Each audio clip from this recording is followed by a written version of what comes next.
Hey, Stephen Young here doing the junkyard crawl at Bernardston Auto Wrecking in Bernardston, Massachusetts. You know, the square body Chevy pickup trucks of 1973 through 87, 88, early 88 have become really a big deal. But before that happened, the 67 through 72s were the ones that really kind of brought Chevy pickup trucks into the fold of collectors and mainstream recognition.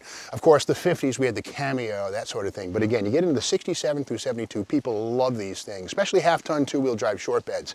And this one here is a 1971 or a 72. We know that. It's got a plastic grille, which is something that was called a styling improvement and also appeased the insurance industry because these were easier to replace in the event you had a light-duty smack in the nose of the thing. This one here was probably a V8. We'll know more about that in a moment when we go to the VIN.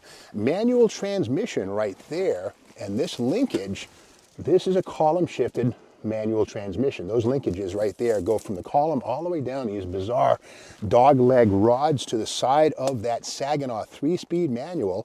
And again, here's the cast iron bell housing right here. And V8 or 6, they have the same pattern right here. So we won't know if it's a V8 or a 6 till we get to the VIN. Now this again is probably a it's a 71 or a 72. We know that for sure because of the plastic grille, but let's find out what it really is by going to the VIN, which is located right down here. Now there's a thing called a SPID, which is the decal in the glove box. That's long gone. This thing is gutted inside. But here we see CCE 142. Well, C is Chevy, C is four-wheel or two-wheel drive, E is V8. 1 is half-ton, 4 is pickup truck, 2 is 1972. So this is a 72 C10 two-wheel drive pickup truck with a V8, or it was. Probably a 307, perhaps a 350, but most likely a 307. Again, 3-speed manual transmission. And this is a GMC catalog from 1967, but it pretty much tells us much of what we need to know about this Chevrolet. Of course, GMC trucks had quad lights up front, whereas Chevrolet had two. One of the many ways that these were made to look slightly different. Again, here is beautiful illustrations inside this thing, kind of cool.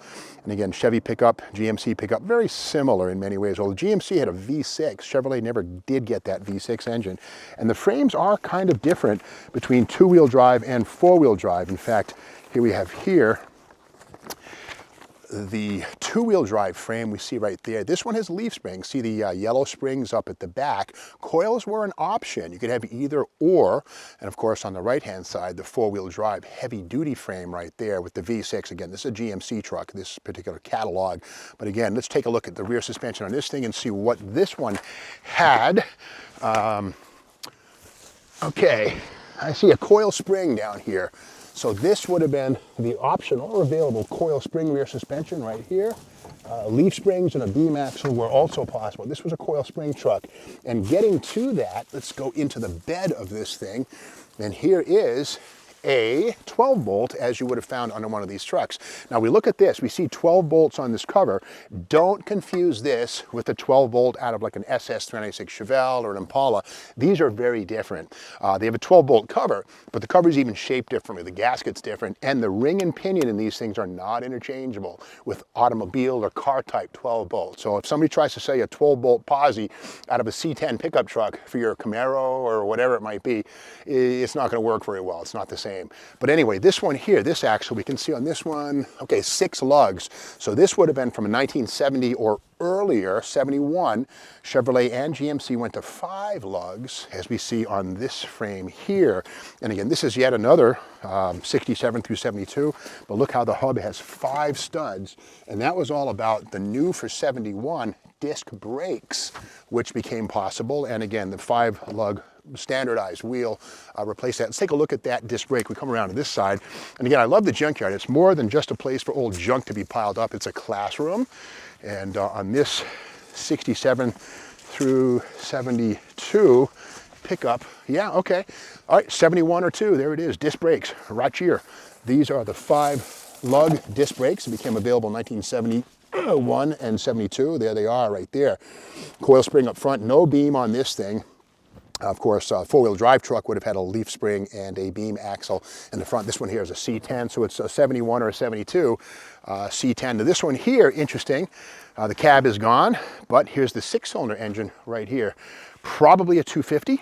the inline six, manual transmission. Here is the pressure plate, flywheel. And this, of course, has a GM one-barrel carburetor. There she blows right there. But again, 250 cubic inches, you know, enough torque to certainly move most any load with a 3- or 4-speed manual transmission. Getting back to transmission, let's go back to this truck over here. And here are the pedals for that manual tranny that we just saw right here. And the shifter on the column right in there. Now it's gone.